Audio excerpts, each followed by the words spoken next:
He stopped at the station to let off passengers. Right on time, he said. I can't wait to be done. Soon all the passengers were boarded and unboarded the coaches, and Thomas set off. But as Thomas came out of bed and to the switch, he felt a crack in his piston rod. What was that? He asked. His driver and fireman got out to take a look at him. When they were done, there was nothing wrong with Thomas. I heard him too, Thomas, said the driver. I guess when we're done with our train, we must go to the works to have them look over you. Fair enough, said Thomas. And Thomas set off once more. But as Thomas came across a crossing and went over the Archstone Bridge, he felt a crack in the piston rod again. And soon he became broken down. He tried to brake hard, but it was no use. Thomas stayed in the switch. Cinders and ashes, cried Thomas. I'm on the main line. Now how am I supposed to get my passengers to the stations? A few minutes later, Edward arrived at Great Waterton. Gordon was there. Good morning, Lord Edward, said Gordon. Where are you off in a rush? I have to take these chickens to Farmer McCall's, he said. Oh, well, that's good, said Gordon. Well, I'm about to leave with the express, so see you later. And Gordon rushed out of the station.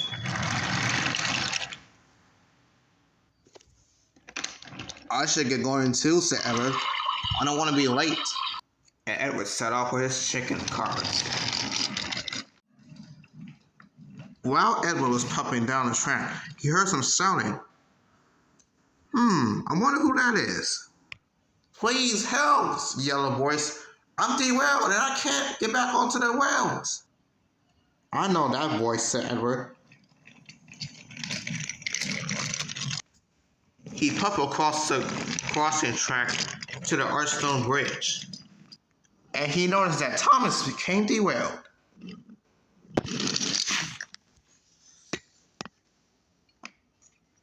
Thomas, are you okay?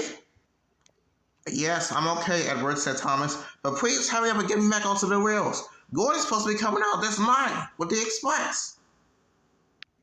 Just then the two heard a whistle. It's Gordon, and he is coming with the express. I'll be fine, Edward, said Thomas. No, you won't, said Edward. Edward uncoupled from his train and coupled back to the crowd belt. His driver fireman uncoupled Annie from Thomas. Don't worry, you two, said Edward. You'll be safe now. Oh, thank you, Edward, said Annie and Clarabelle. Then Edward coupled to Thomas. Then he saw Gordon coming. All right, pull! It's working, said Thomas. We're almost there. What in the world, said Gordon? Get out of my way, Thomas. The express coming through. And then with a huge effort, Edward got Thomas back onto the rails. But there was more trouble. Gordon was going too fast. He was going so fast that a sharp bend up ahead came derailed. Luckily, no one was hurt. Oh, thank you, Edward, said Thomas. You're welcome, Thomas, said Edward. If I came to help you, you wouldn't have been a bad collision. But nearby, Rosie was been watching. I'll go get help, she said. She found the top of her hat.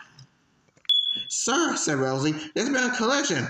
It is just going derailed with the express. Oh dear, said the top of her hat. Where is he at? He's out on the main line. Let me show you. And the top of her hat boarded Rosie's cab, and she set off. They arrived back at the scene, but in no time, help was already at the line. Are you okay, Gordon? Asked the top of her hat. Yes, sir, I'm fine. But if it wasn't for Edward who had saved Thomas. What? There was something snapped in my wheels, said Thomas, and I can't even go over my branch on. Well, said Sir Topham Hatt, I see James with the express, so James, you can go ahead with the express. Thank you, sir, and James set off.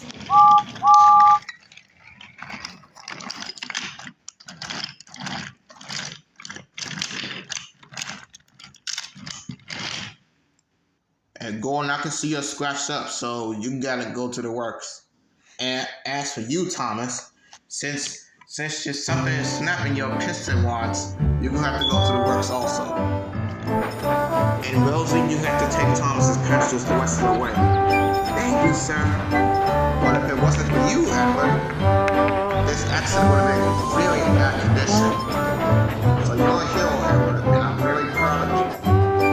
Thank you, sir, said Edward, but it was nothing. I guess you could just say that I'm helpful, Eddie. Am I right? All the engines, and even Sir Topham Hatt, have left.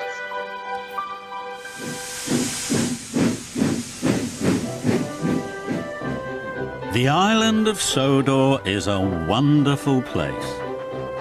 There are lots and lots of engines. Who's that puffing along the track? It's Edward. Edward is a very fine engine. He is blue with red stripes and has the number 2 painted on his tender. He is often called Edward the Wise, but Edward always listens carefully to the other engines. One day he listened too carefully to Gordon. Rocky the crane had arrived on Sodor. Rocky was strong and powerful, but he had no engine. Another engine had to pull him. Gordon called Rocky newfangled nonsense. He snorted that Rocky may be new, but he wasn't really useful.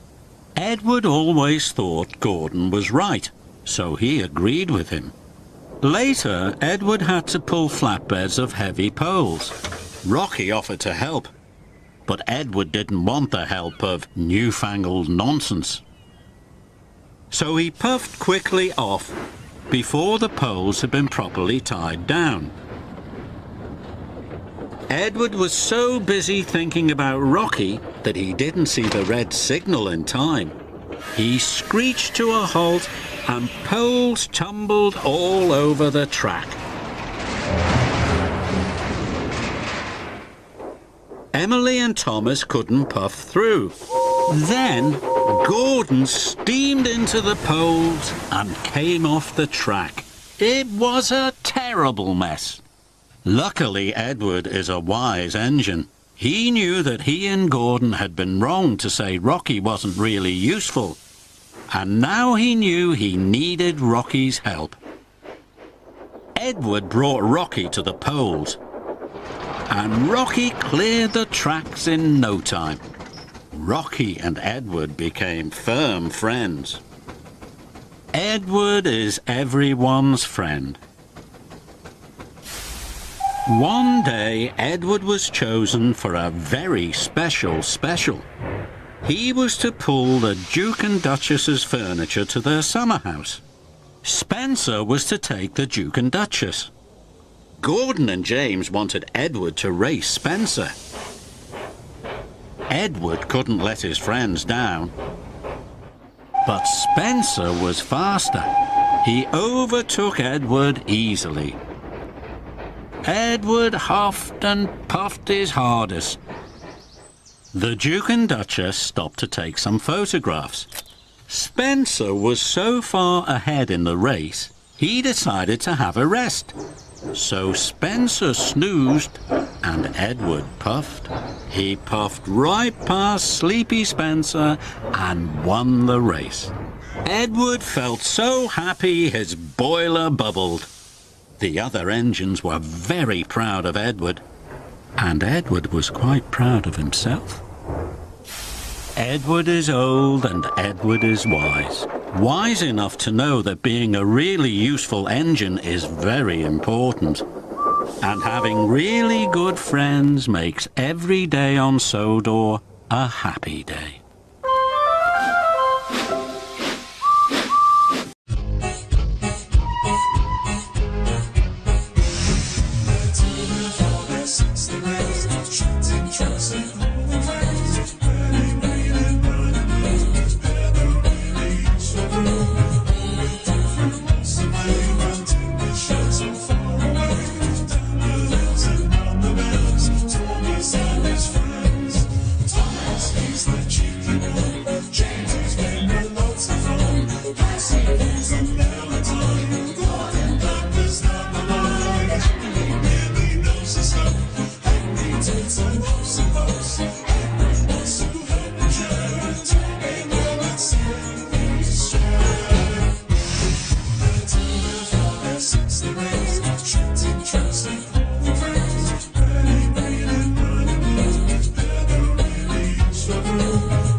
Bye.